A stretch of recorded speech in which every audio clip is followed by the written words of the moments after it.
Hello, everyone, and welcome back to This Day in History, our nightly look back at a specific day in history, where we take a look back at a specific day in history and we take a look at the events of a specific day, the historical context in which they occurred, and the historical ramifications.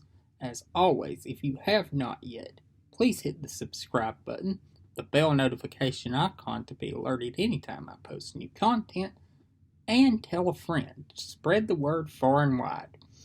And at the end of this video, I'll have a special comment on last night's Democratic debate. And without any further ado, this day in history, February 26th. And on this day in 1917, President Wilson learns of the Zimmermann telegram. On February 26th, World War I well underway in Europe, President Wilson learned of a so-called Zimmermann telegram.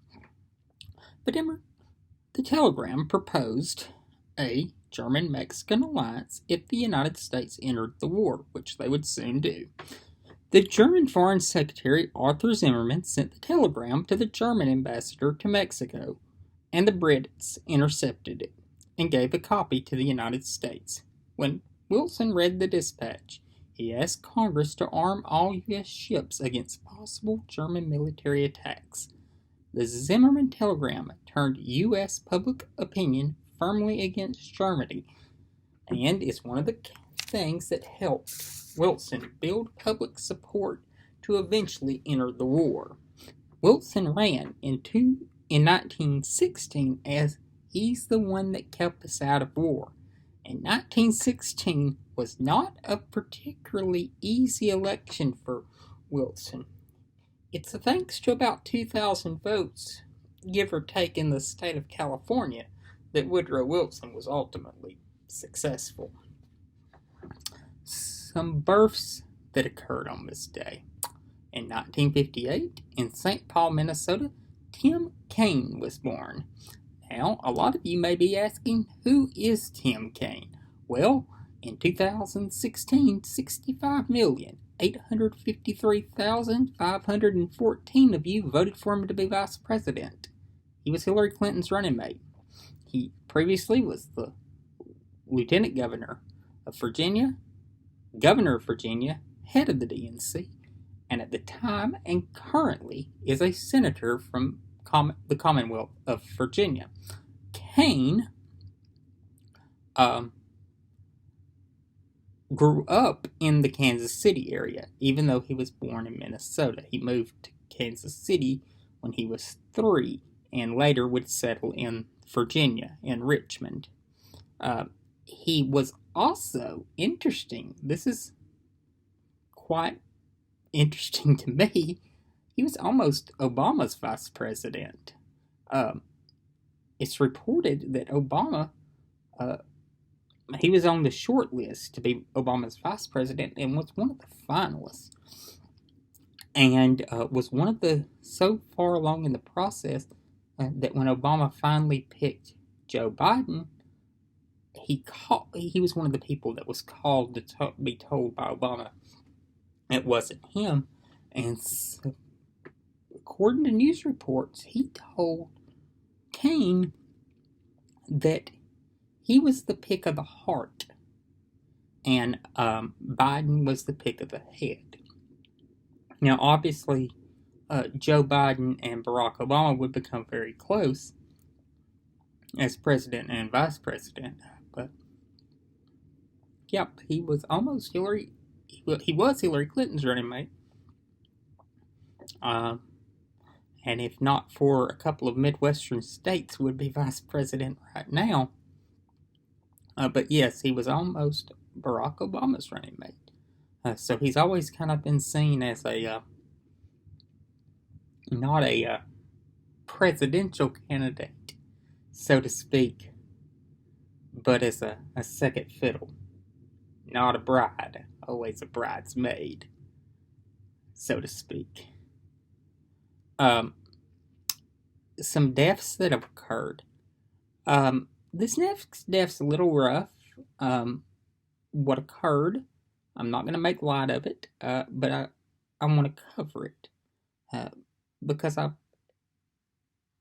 doing this show, I've just been amazed at how often it occurs and how often it kind of falls by the wayside. Shows that in every walk of life there are people that are struggling with mental illness.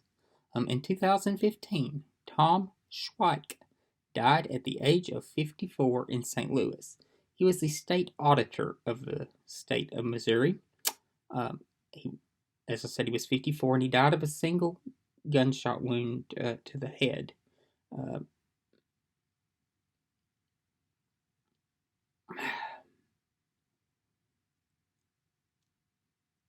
it was speculated when he first committed suicide that it was because of a whisper campaign. He was running for governor, and some of his opponents were beginning a whisper campaign that was deeply anti-Semitic. Schweik was not Jewish, but there was some speculation that he might be, and his opponents were using this against him in a predominantly Christian and Protestant state in rural areas.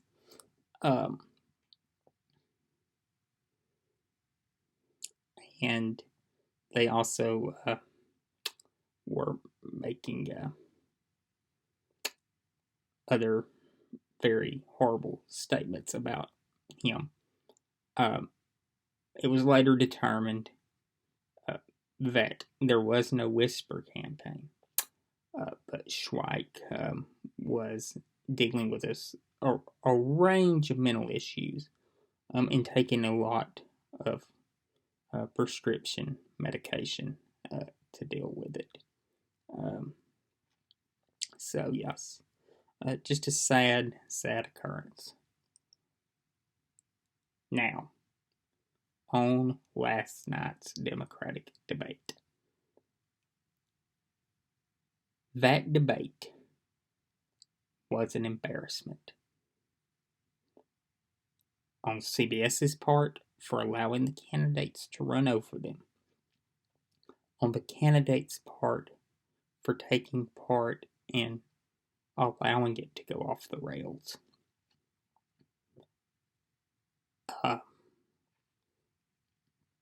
I think Joe Biden probably had his best debate so far.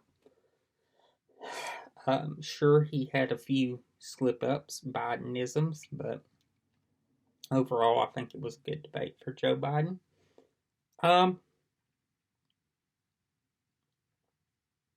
So yeah. Overall, it was pretty good night. For Joe, is also a good night. For Elizabeth Warren, in my opinion. But yes,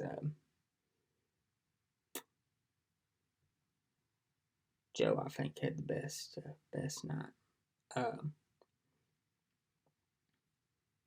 I will post my thoughts on South Carolina on Friday. So stay tuned for that. My thoughts on Nevada haven't changed. I think that Bernie Sanders is obviously the front runner. And I think that he would be a very problematic nominee.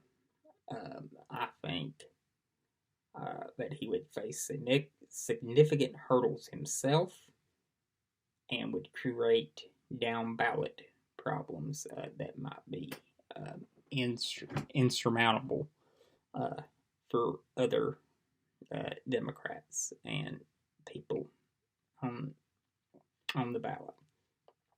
So that's all I've got for you, and I'll see you tomorrow.